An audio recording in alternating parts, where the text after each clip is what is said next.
마태복음 5장 4절 말씀입니다. 마태복음 5장 4절 말씀. 다 찾으신 줄 알고 우리 같이 한번 읽겠습니다. 시작. 애통하는 자는 복이 있나니 그들이 위로를 받을 것이며. 아멘. 지난주에 우리가 마태복음 5장 3절로 심령이 가난한 자의 복에 대해서 우리 나눴습니다. 심령이 가난한 자는 천국을 소유할 것이라고 그렇게 말씀을 나누었는데, 이 뜻은 그냥 쉽게 표현을 하면 오직 하나님만 원하고 정말 구하는 사람, 그런 사람이 되어야 된다.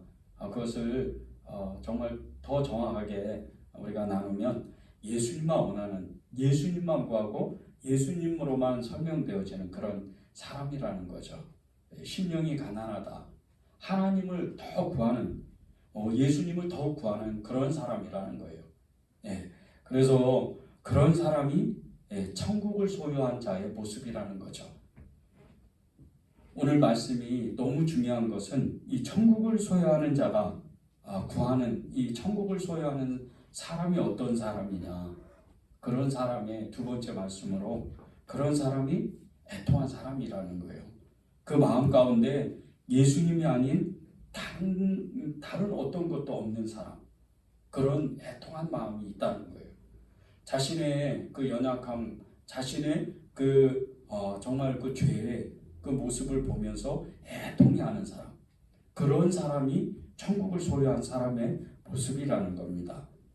여러분들이 하루 일과를 끝나고 집에서 잠을 자기 전에 정말 이렇게 내가 오늘 하루 종일 무슨 생각을 했나, 또 하루를 어떻게 살았나, 또 나는 다른 사람들에게 어떤 행동을 했나, 이런 생각을 하는 훈련을 여러분이 한번 하시면 정말 너무나 좋습니다. 여러분들의 그 영성, 여러분들이 큰 믿음을 가지길 원하잖아요. 그리고 예수님을 더 가까이 정말 만나기를 원하고, 또 예수님을 더 깊이 만나기를 원하잖아요.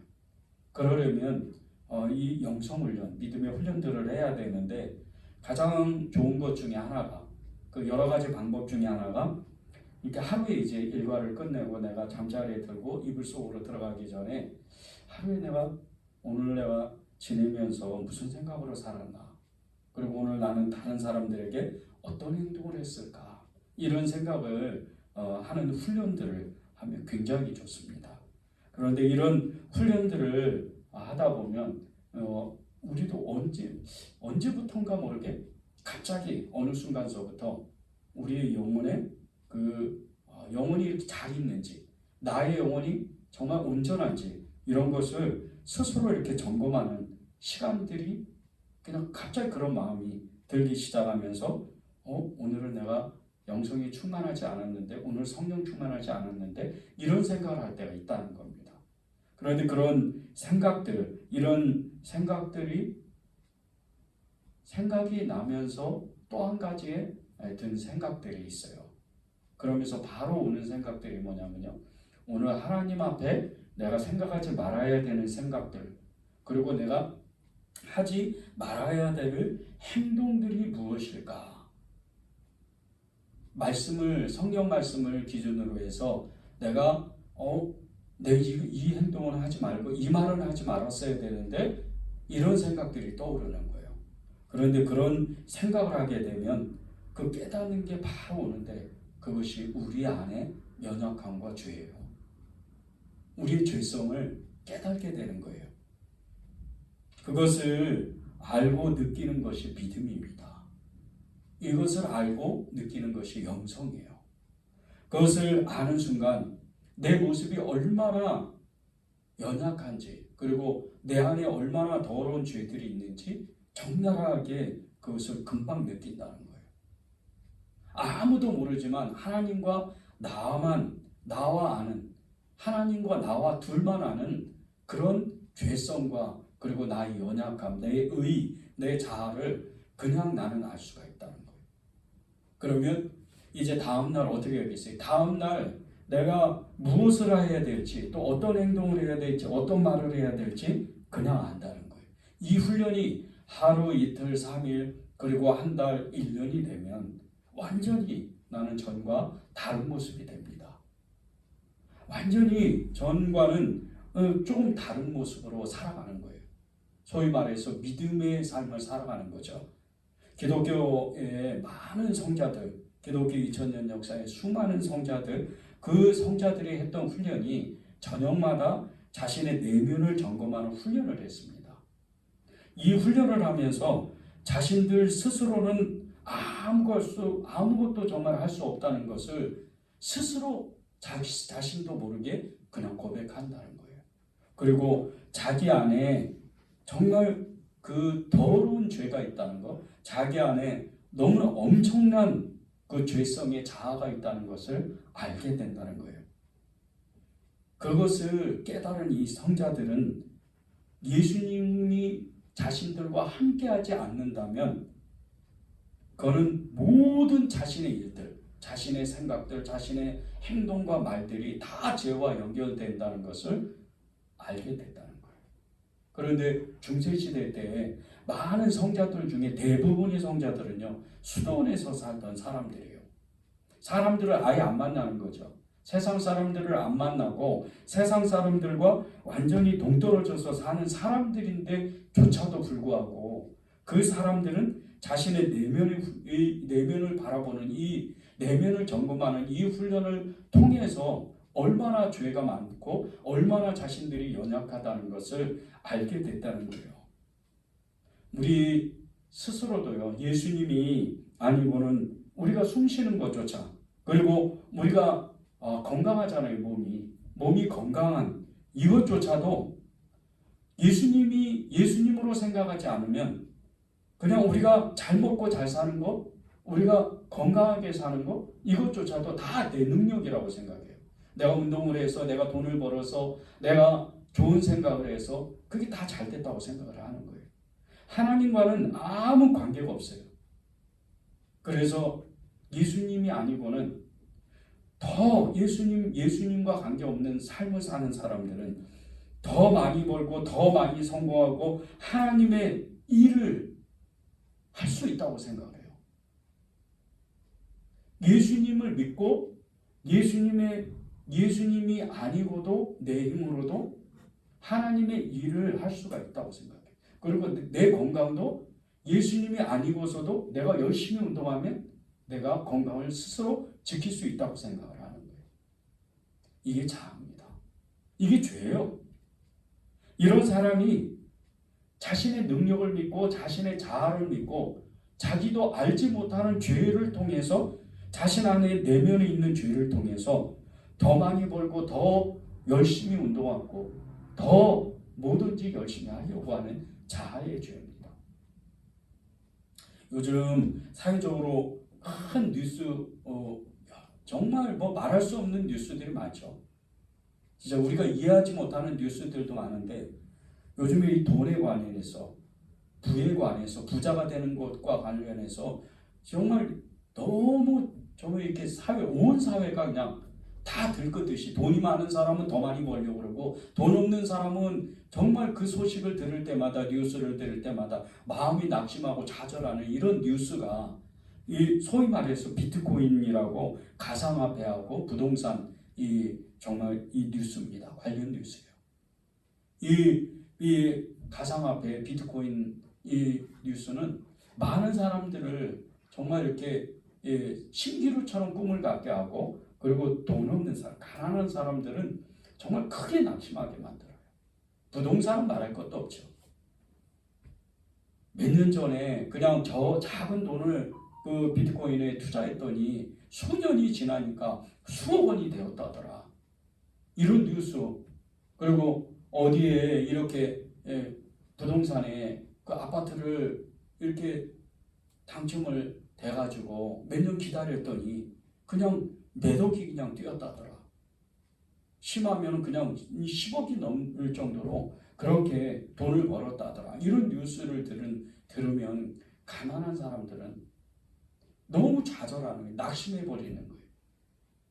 그런데 예수를 믿는 사람들조차도 이런 소식을, 뉴스를 들을 때 굉장히 부러워하고 그 마음 가운데 심한 자존감을 느끼는 사람도 있다는 거예요. 이런 마음이 어떤 마음인지 아십니까? 이런 마음은 대부분의 하나님과 예수님과 아무런 관계도 없는데 그냥 자기 마음 안에 누가 잘 됐어, 누가 돈을 벌었다더라, 이런 소식을 들으면 굉장히 마음이 다운돼요. 좌절해 버리는 거예요. 그래서 그냥 심하게 낙심을 하는 거예요.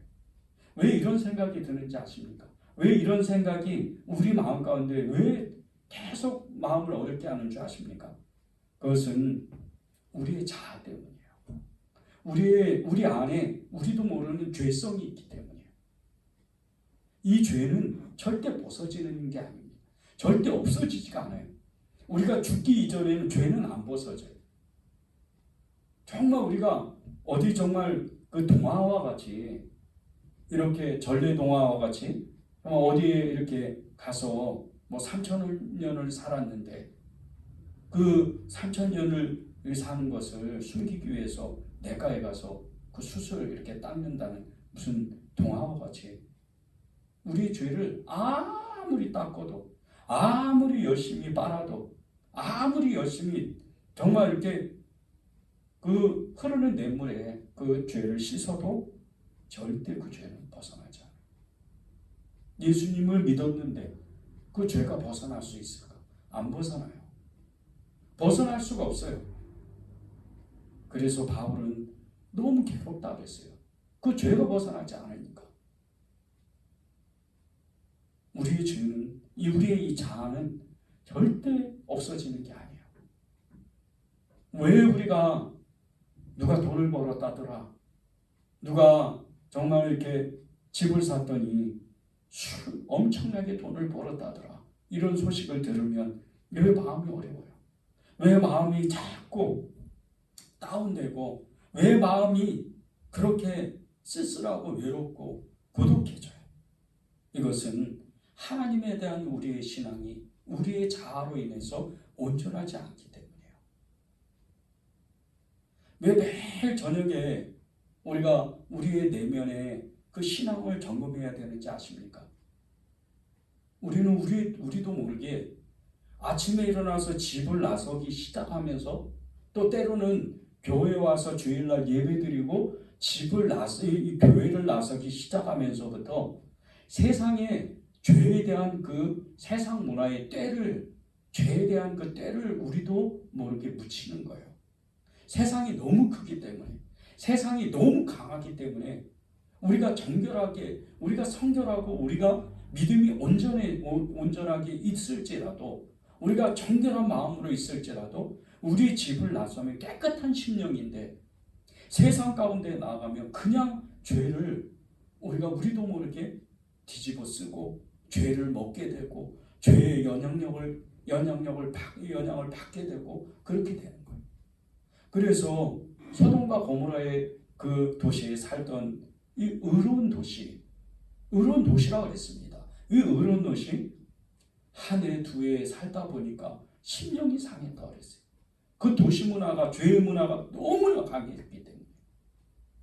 저와 여러분도 우리가 집을 나서면 하나님 앞에 그렇게 새벽마다 기도하고 그렇게 주일마다 말씀을 듣고 하나님 앞에 정말 믿음으로 살기를 결단하는데 조차도 불구하고 세상 가운데 나가면 죄의 영향을 받고 세상의 그 죄의 문화의 영향을 받는 것은 어쩔 수가 없다는 거예요. 그런데 이것을 동의하는 것이 우리의 자아고 우리의 안에 있는 죄성이에요. 이것을 심각하게 생각해야 돼요. 왜 내면의 훈련을 합니까? 우리가 내면을 바라보는, 내면을 점검하는 이 훈련을 왜 하는지 아십니까?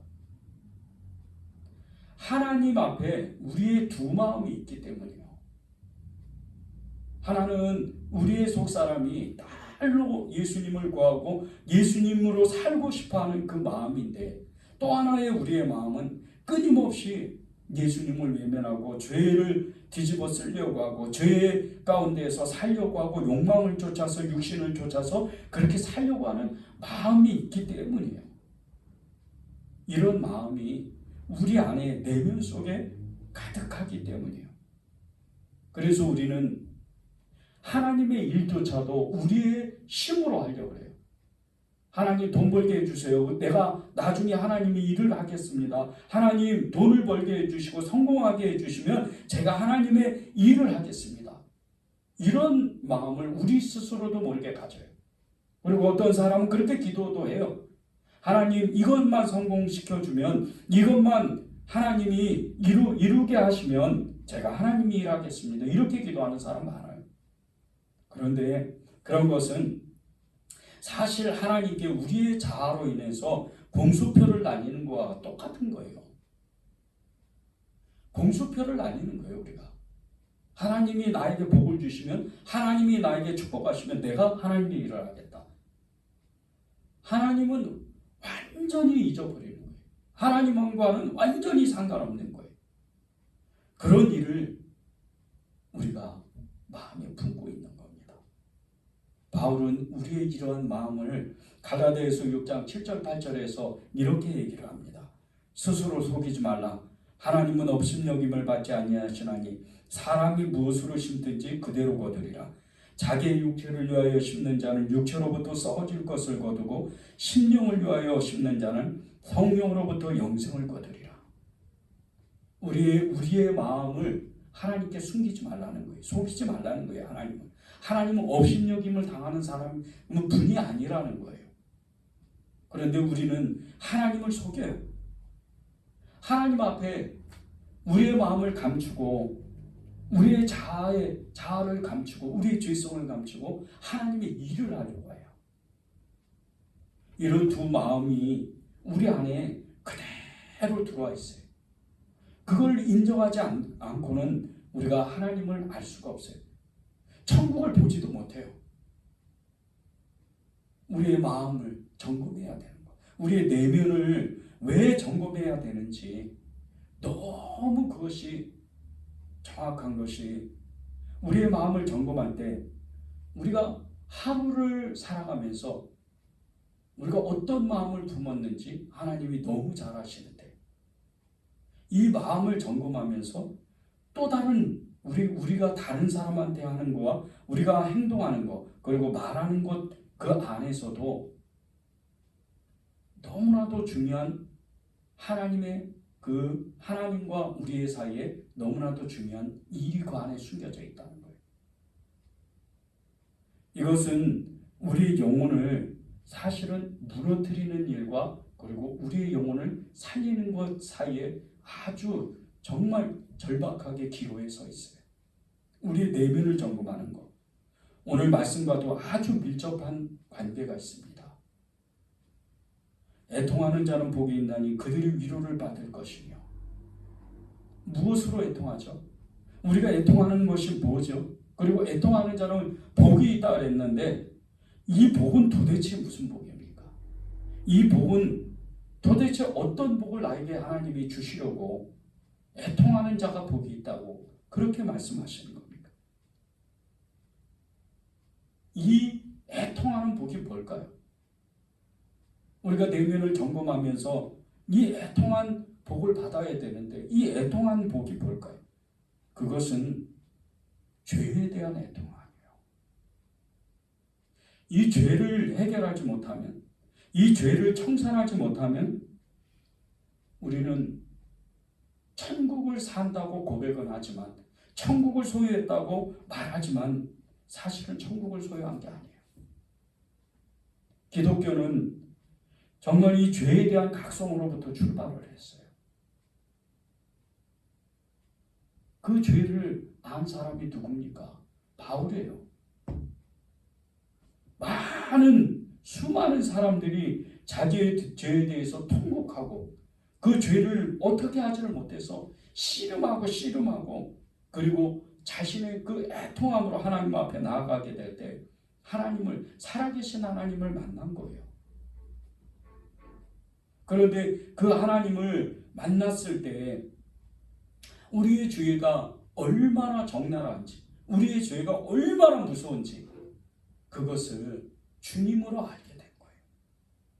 그래서 우리가 죄 용서함을 받고 하나님의 구원을 받았다는 그 뜻은, 그 말은 다른 것이 아니고 우리의 안에 있는 죄가 너무나도 더럽고 너무나도 그 추악하다는 것을 알았다는 뜻이에요.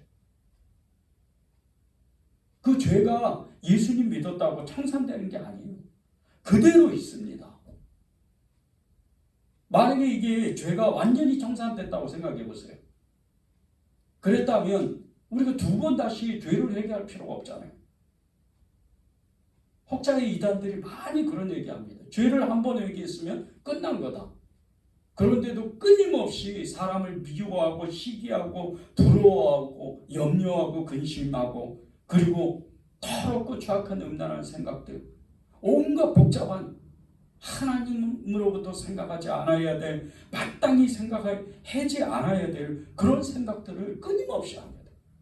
왜 그렇죠? 우리가 죄를 회개했는데, 죄를 회개했잖아요. 그러면 우리가 죄를 두 번 다시 회개하면 안 되죠. 이단들이 말하는 것처럼 죄를 회개하면 안 되는 거예요. 완전히 청산됐는데. 우리가 예수님의 구원을 받았고 예수님의 믿음을 받았어요. 근데 왜 우리가 믿음 없이 행동해요? 왜 죄가 또 죄된 생각이 왜 들어요? 왜 사람이 믿고 끊임없이 우리 안에 화가 일어나고 분노가 일어나고 음란이 일어나고, 왜 그래요? 우리가 죄가 있다는 거예요. 우리 안에 죄가 있다는 거예요. 그 죄가 끊임없이 우리를 주장한다는 거예요.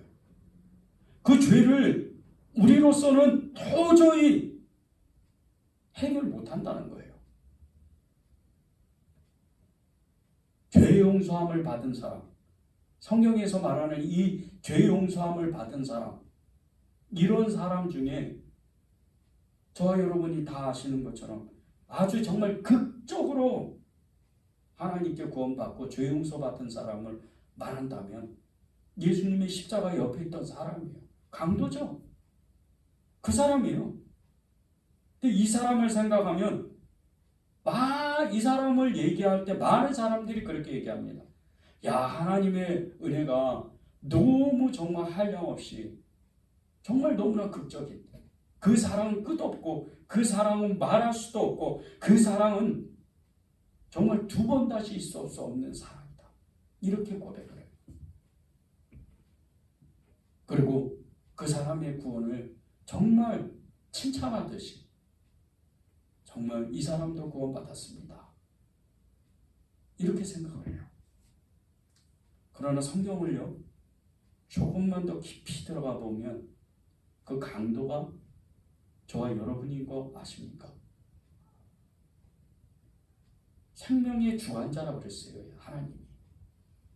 하나님이 생명의 주관자인데 강도와 같이 그 몇 분 뒤에, 아니 몇 시간 뒤에 강도가 죽을 것을 이제 죽기 직전에 그 죄를 용서받고 구원받았다면, 우리가 생명의 주관자이신 예수님으로, 때로는 교통사고로, 때로는 병으로, 때로는 정말 갑자기 오는 심근경색이나 길거리 갔다가 푹 쓰러져서 죽는다면, 그 죽기 직전에 우리가 구원받았다면 강도와 똑같은 것이 별반 다를 게 뭐가 있어요? 그런데 우리는 우리 스스로 강도하고 조금 다르다고 생각해요. 참 이게 아이러니예요. 우리가 우리 스스로 강도의 구원과 우리의 구원은 조금 다르다고 생각해요. 아닌 것 같죠, 여러분이? 바울 보세요. 바울은 두 번 다시 없이 하나님의 종으로 쓰임받은 사람이에요. 그의 진짜 순종과 충성은 두 번 말할 것도 없어요. 진짜 성경에서 가장 충성했던 사람, 그리고 가장 하나님을 사랑했던 사람들은 바울이에요, 그냥. 그런데 그조차도, 이 바울조차도 전에 어떻게 살았어요? 바울이 되기 이전에 사울이었을 때 어떤 모습이었어요? 진짜 하나님의 너무나도 신실하고 하나님이 사랑했던 종, 스데반이 돌에 맞아 죽을 때, 스데반이 그 사람, 무수한 사람들, 수많은 사람들 앞에 돌에 맞아 죽을 때, 일을 갈던 사람, 스데반이 복음을 전할 때 일을 갈던 사람이 누구예요? 이 바울이었어요. 스데반이 돌에 맞아 죽을 때 돌을 던지던 수많은 군중들의 그 옷을 맡았던 사람도 바울이었어요. 그것뿐이에요? 정말 대제사장의 그 대제사장들에게 요청해서 온 각처의 도시들마다 돌아다니면서 예수 믿는 사람을 잡아서 감옥에 가두고 때리고 심지어는 죽이기도 한 사람, 이 바울이에요. 그런데 우리는 이 바울을 위대한 성자라고 얘기해요. 엄청난 믿음의 성자라고, 위대한 전도자라고 얘기해요. 그러면서 이 예수님께 극적으로 구원받은 바울, 이 강도와 바울을 같이 이렇게 놓고 우리가 가만히 생각해 보면 왠지 모르게 우리 안에 바울은 위대한 사람이요, 강도는 그저 구원받은 사람, 이렇게 생각해요. 왜 이렇게 생각하는 줄 아십니까? 우리의 자아에 판단이 있어요. 우리의 내면에 누구는 좋고 누구는 나쁘다는 죄성이 있어요.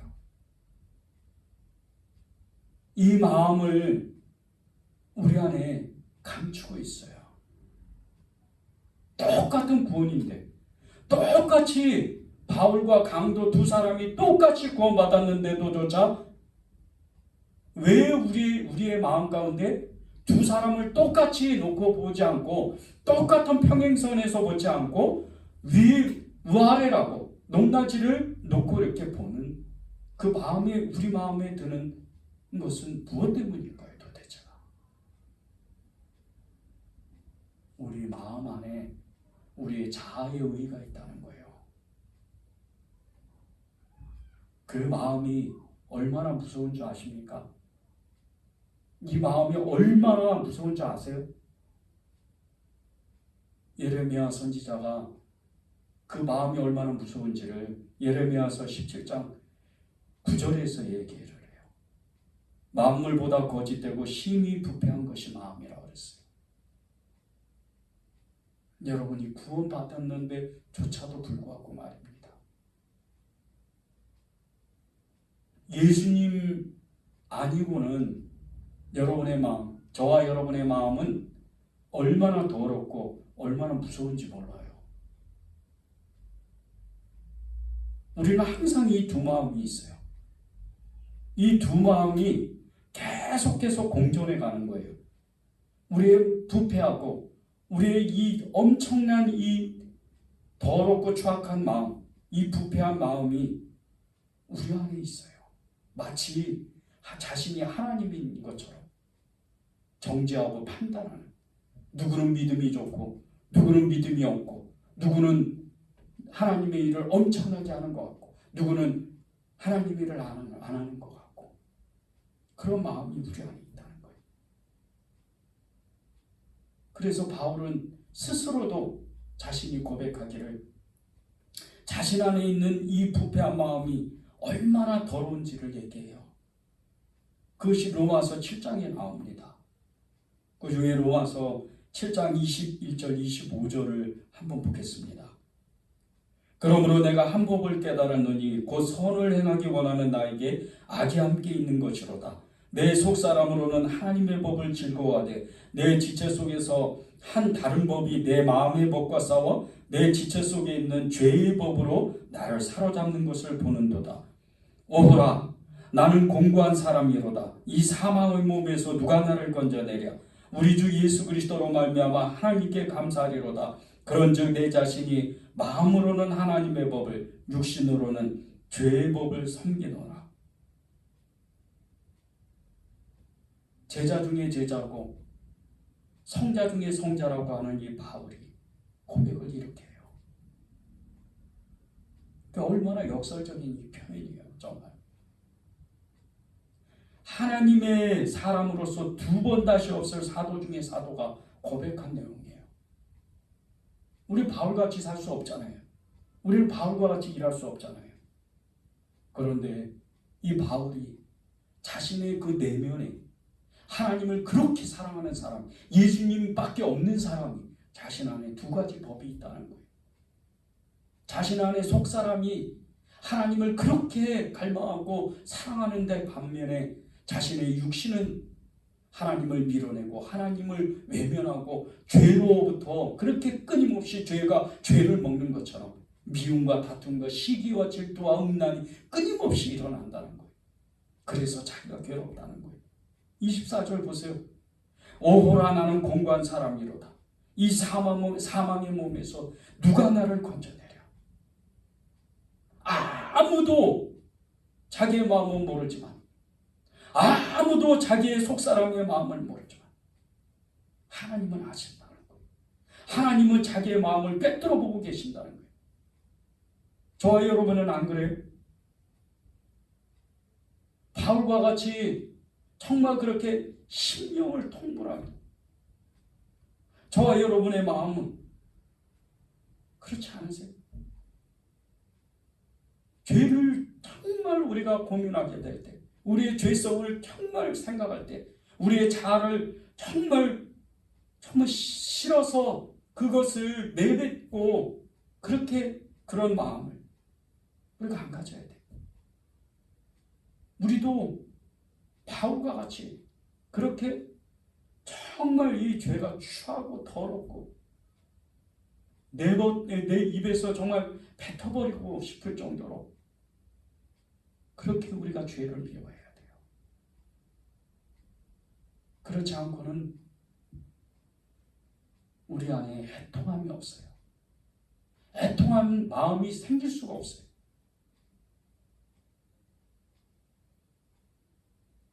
이 죄는요, 냄새가 나요.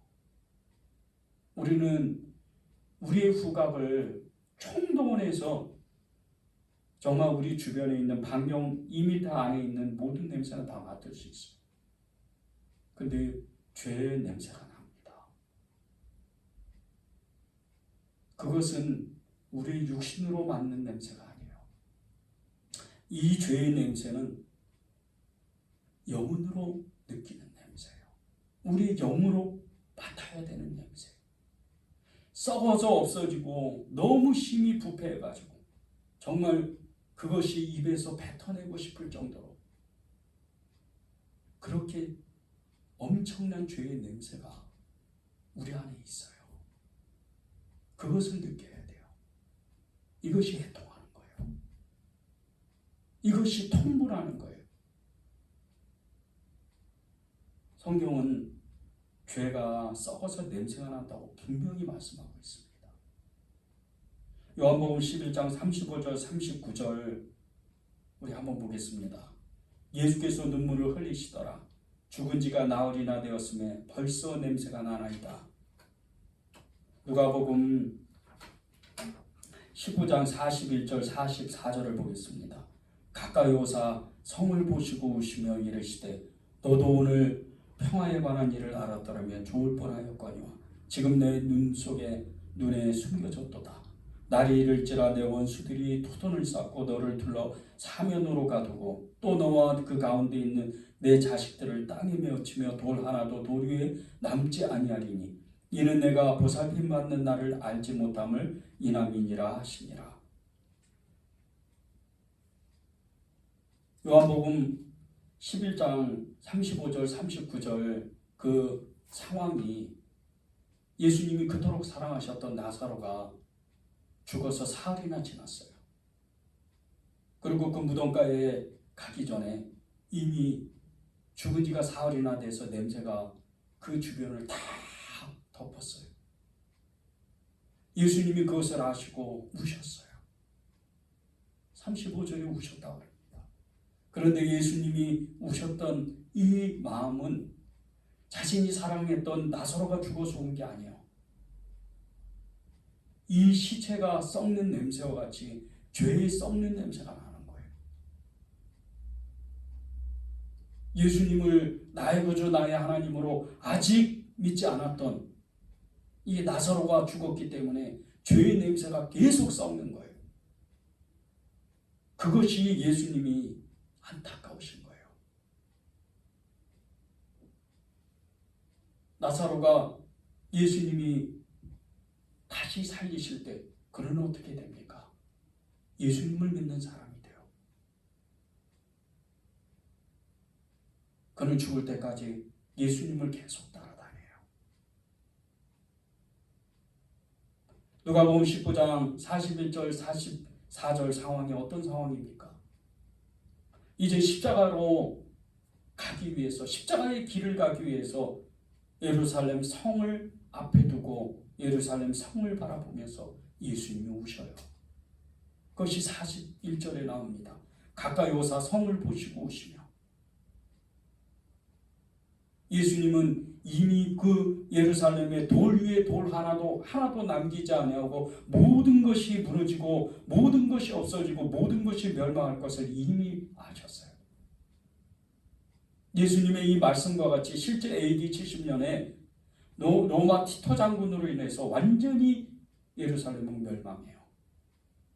그런데 그것을 보시면서, 그 미래를 보시면서 가까이 오시면서 무시는 거예요. 예루살렘 성 안으로 오면서. 그 예루살렘 성에는 수십만 명이 살고 있습니다.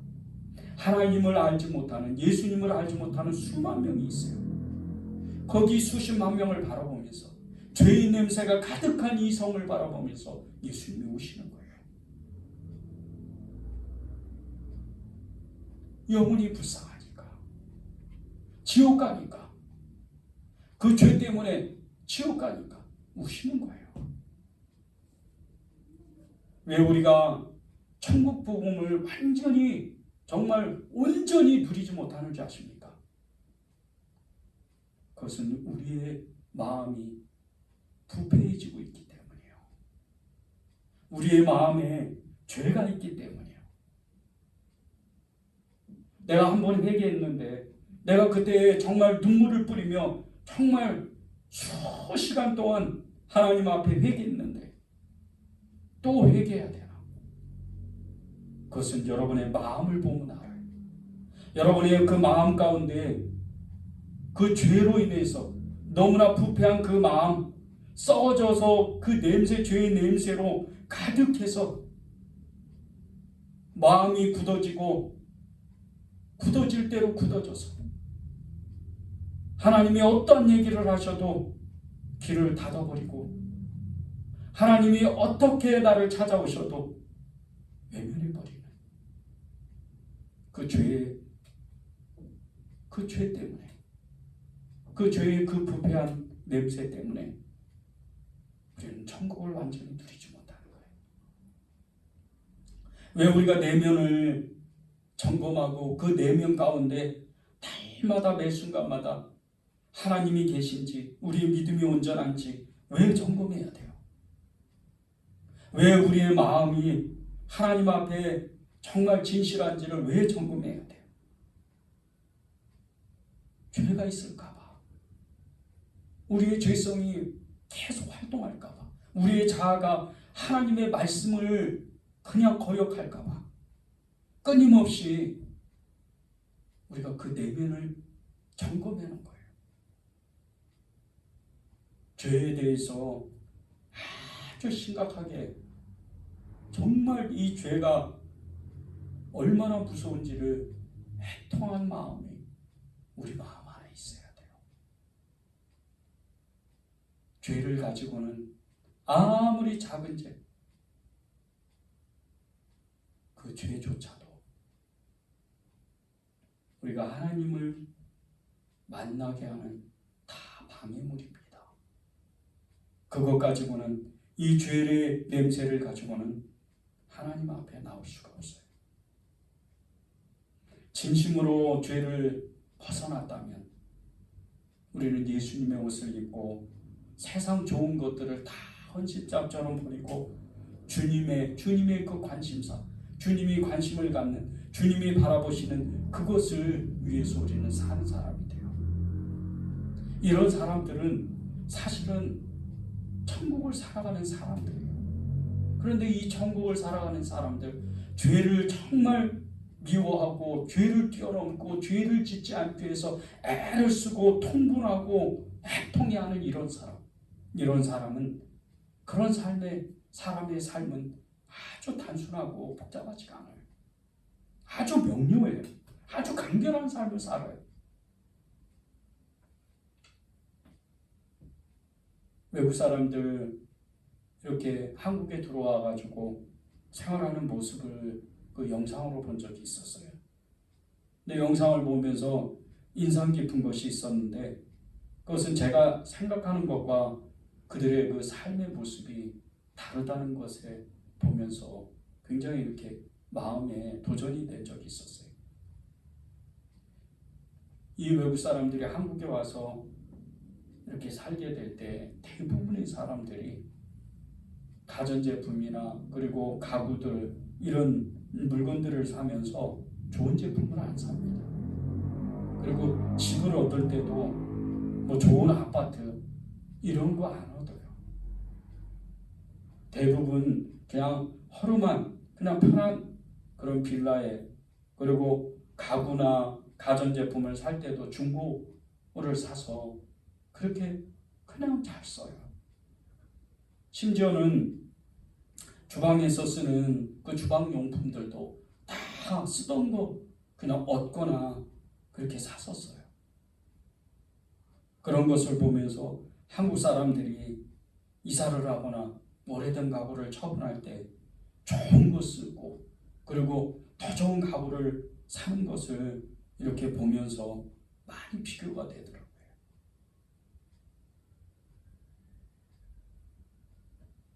우리가 이런 사람들을 보면서, 이 외국 사람들을 보면서 이 사람들은 그냥 몇 달 혹은 1년 이렇게 살다 가기 때문에 좋은 거 살 필요가 없지 이렇게 생각할 수도 있어요. 그런데 그 영상에 보면요, 대부분의 사람들이 10년 아니면 20년 아니 평생도록 사는 사람도 있더라고요. 근데 그들은 그런 것을, 이런 중고제품들, 가전제품들이나 가구들 이런 것을 쓰면서 불편함이 없다는 거예요. 괜찮다는 거예요. 이 사람들이요, 어디에 살든지 무엇을 하든지 자신이 필요한 것들을 간단하게 최소한으로 사면서 자신들이 사는 그 삶의 최소한의 행복을 누리면서 사는 그 법을 알았기 때문이에요. 근데 우리는 우리가 가지고 있는 천국을 소유하면서도 왜 그렇게 하나님이 아닌 것을 관심을 갖고, 누가 돈을 많이 벌었더라, 누가 성공했다더라, 이런 것에 관심을 가져요. 우리가 정작 관심을 가져야 되는 것은 애통하는 자는 복이 있나니 그들이 위로를 받을 것이라는 이 말씀과 같이 죄에 대해서 애통하고, 우리가 하나님의 일을 못해서 애통하고, 우리의 자아가 하나님 앞에 온전하지 못해서 애통해야 되는데 쓸데없는 것에 자꾸 관심을 갖는 거예요. 애통함이 자꾸 옅어지는 거예요. 애통한 마음. 세상 것에 관심을 가지니까, 세상 것에 자꾸 마음이 뺏기니까, 그러니까 우리의 마음 가운데 하나님이 일할 수가 없는 거예요. 하나님에 대한 그 간절한 마음이 점점 옅어져서 나중에는 있던 믿음도 그냥 온데간데 없어져요. 그래서 주님께서 있는 것도 빼앗기리라는 말씀을 주신 거예요. 있는 것도 빼앗긴다. 무엇 때문에 있는 것도 빼앗겨요? 예수님 한 분이면 그냥 충분한 거예요. 왜 우리가 죄 때문에, 우리의 연약함 때문에 애통해야 돼요? 애통하는 자가 복이 있고 그들이 위로를 받을 것이라고 했는데 그 위로가 뭡니까? 괜찮아. 너는 천국을 소유했잖아. 그냥 못 살아도 괜찮아. 내가 먹일 거야. 좋은 안 입어도 돼. 내가 너와 함께 할 거야. 최근에 우리하고는 좀 다르지만 기독교의 가톨릭의 그 한 주교님이 이제 돌아가셨는데 그 남은 재산을 쭉 정리하다가 보니까 현찰이 500만 원이 남았다는 거예요. 대단하지 않으세요?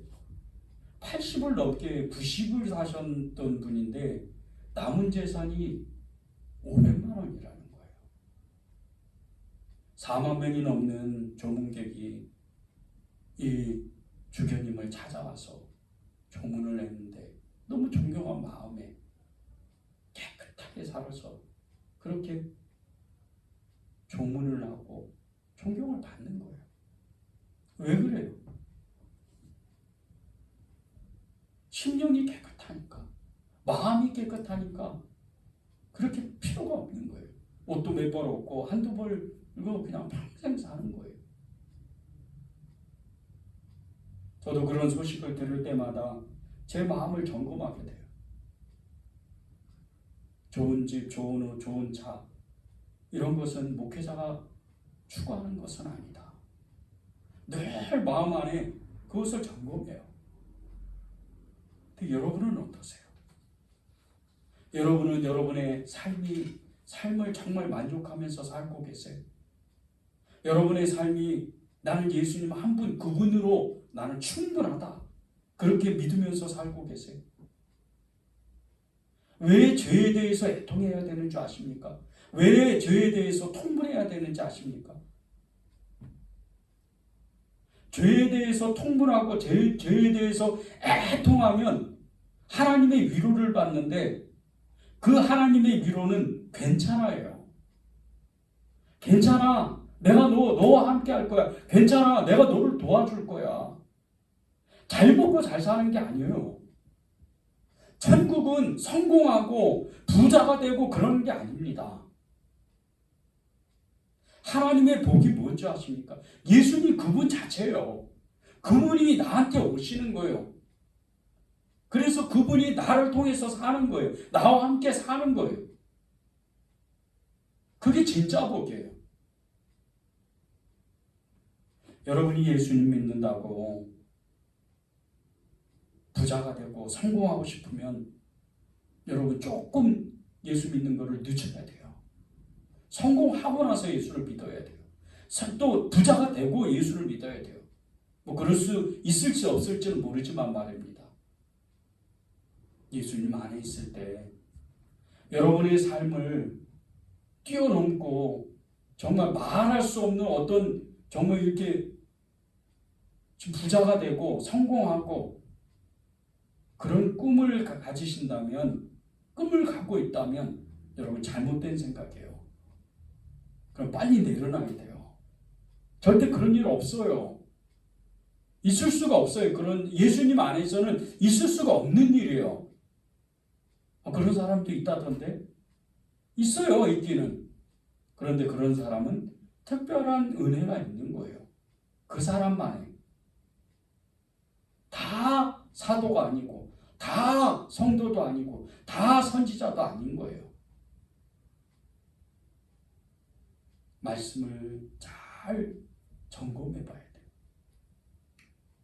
제가 전에 교회에 있을 때 사역을 하면서 여러 성도들의 개인 기도 부탁을 많이 받았어요. 그래서 그 기도 제목을 붙잡고 중보 기도를 하고 있습니다.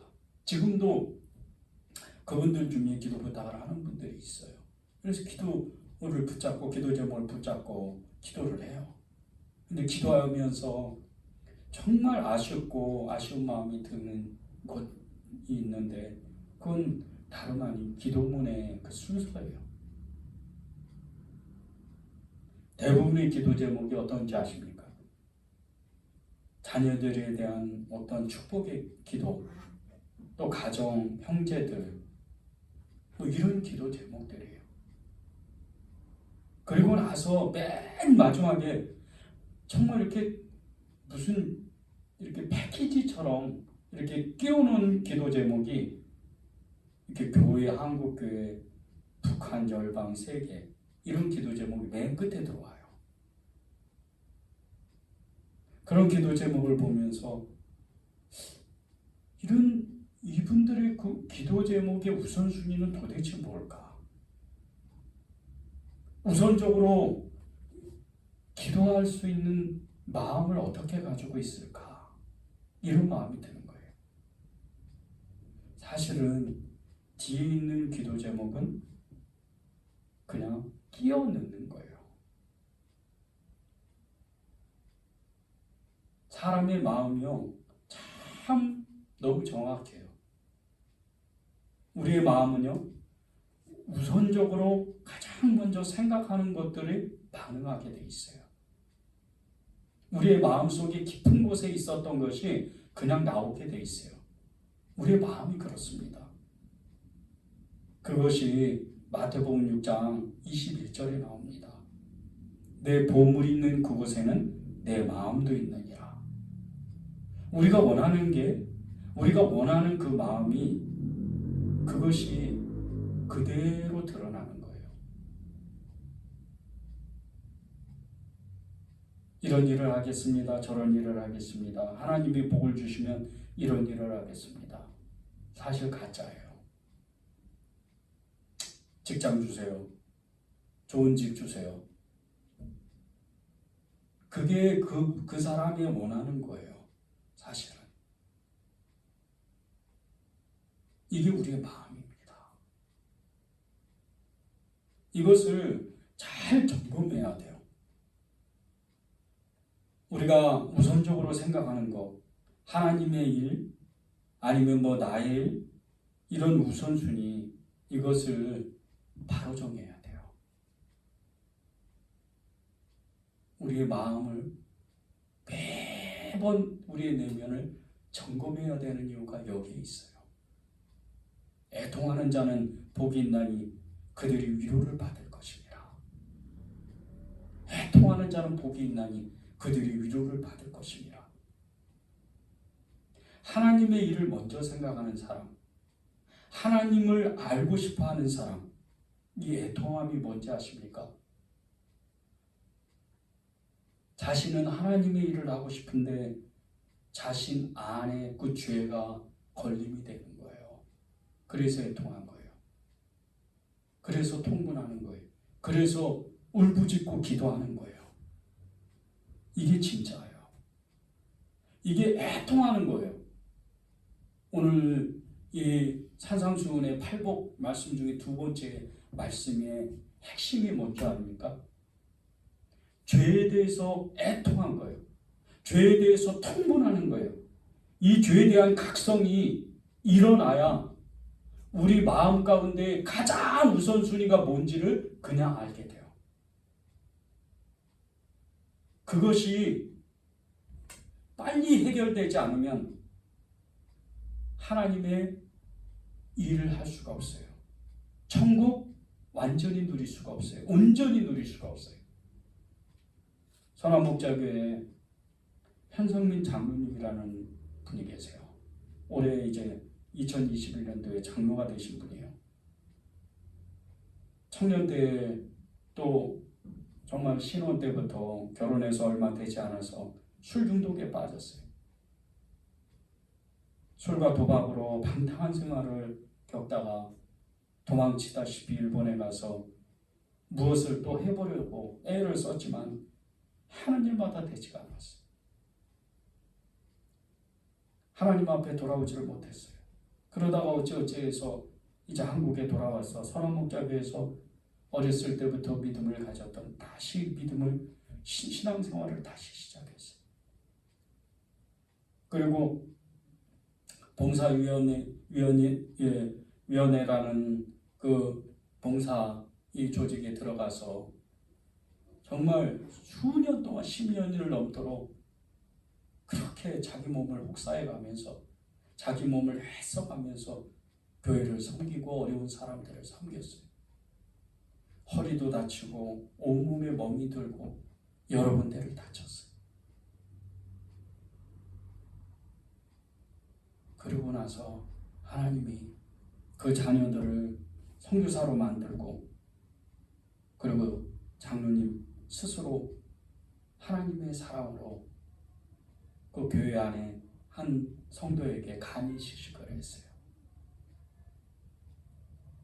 하나님이 그 변하지 않는 그 모습, 하나님을 향해서 애를 쓰는 그 모습을 보면서 이제 장로로 하나님이 세우신 거예요.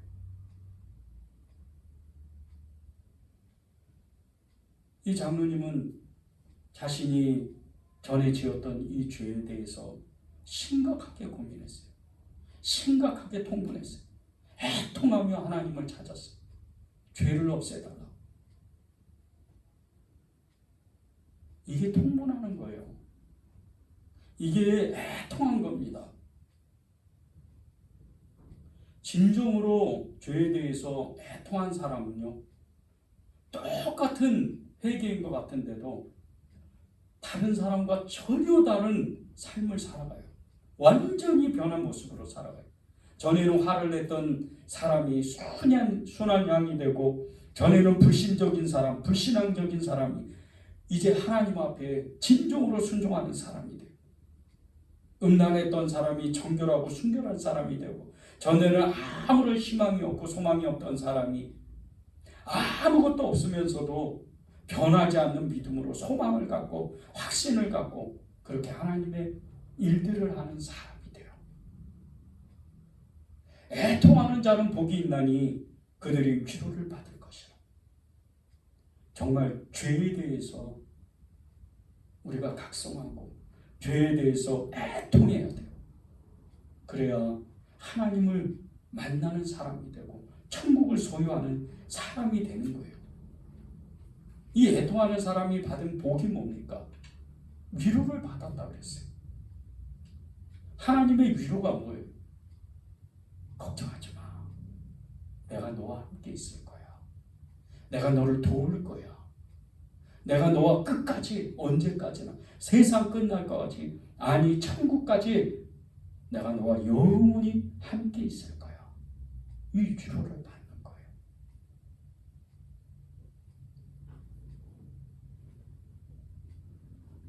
애통하는 자는 복이 있다. 그들이 위로를 받을 것이다. 이 말씀은 정말 여러분이 붙잡고 여러분 안에 있는 여러분의 자아, 이 죄에 대한, 이 죄성에 대한 통분함이, 그 애통함이 일어나는 한 주가 되기를 정말 간절히 바랍니다.